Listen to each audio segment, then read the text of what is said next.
Hi guys, it's Mike at ST Sales in Youngstown and PaintingEquip.com with your video of the week.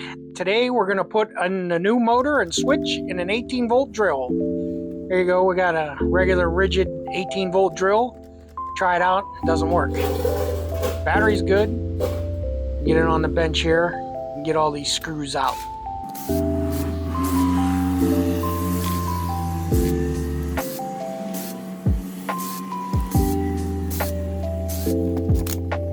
I use one of these flat bladed knives to take these drills apart. They work really well.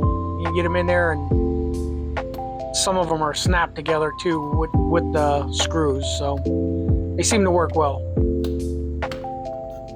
Here you got it out. You got your switch, your light, your battery holder, and the motor.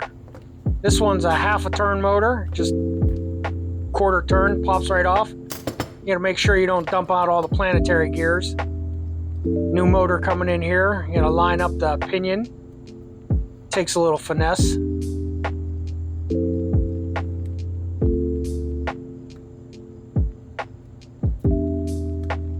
I always have trouble when I'm filming. There we go, we got it clicked in. Get our little button for the transmission and the wire. Make sure it's in there. Right back in the case. We got to reroute the new wires. This is always a pain, but it'll take a while.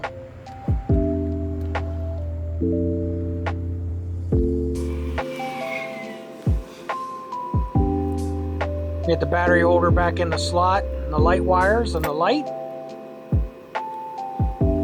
Use a little screwdriver to poke them in the wire holders. You gotta make sure that they're not out so they don't get pinched.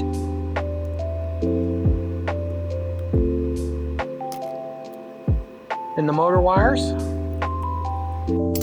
I stuff them in there pretty good. I always give the trigger a little pull, make sure it's gonna work. You never know. And here we go, we'll put it back together. Now the forward reverse button always gets messed up in these, so you'll see, take a little screwdriver and pry it out. There you go. So it fits in the slot. Before I put screws in, I try everything, make sure it works. So there's no surprises. You don't have to take it apart 3 or 4 times. Back with the screws.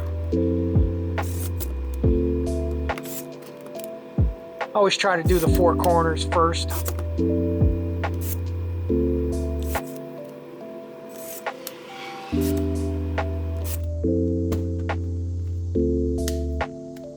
There we go.